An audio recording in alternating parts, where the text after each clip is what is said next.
મહિલા આરક્ષણ બિલ મુદ્દે રાજ્ય આરોગ્ય મંત્રી પ્રફુલભાઈ પાનસેરિયાએ નિવેદન આપ્યું છે અને વિપક્ષ પર આકરા પ્રહાર કર્યા છે। જણાવ્યું છે કે મહિલા અનામત બિલનો વિરોધ એ દેશની મહિલાઓનો વિરોધ છે। વડાપ્રધાનીને મહિલાઓને તેમનો હક અપાવવાની છે। કોંગ્રેસનો વિરોધ એ નારી શક્તિનું સીધું અપમાન છે અને ચૂંટણીમાં આયાતી પાર્ટીઓ જનતાને ગુમરાહ કરે છે। પાલિકામાં ભાજપ 120 સીટો જીતશે। વિપક્ષના વિરોધ વચ્ચે પણ પીએમનો અને ભાજપનો હોંસલો બુલંદ છે। ગુજરાતમાં 50% મહિલા આરક્ષણનો કાયદો છે। પ્રજાજોગ સંદેશો આદરણીય નરેન્દ્રભાઈ મોદી સાહેબનો પહેલીવાર એક દર્દ ભર્યો હતો। એમની કંઈક કરવાની જે નેમ છે ભારત માટે, એમાં આ વિષય પર જ્યારે કોંગ્રેસે વિરોધ કર્યો છે ત્યારે સમગ્ર નારી શક્તિનું અપમાન થયું છે।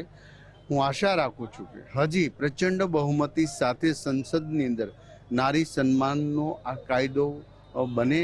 131મો બંધારણીય સુધારાની અંદર જ્યારે આ એડ કરવામાં આવ્યું હતું ત્યારે આદરણીય નરેન્દ્રભાઈ મોદી સાહેબ આજે જ એના ભાષણ એમના પ્રજાજોગ સંદેશમાં કહ્યું હતું કે અમારો હોસલા બુલંદ છે, અમે હિંમત નથી હાર્યા।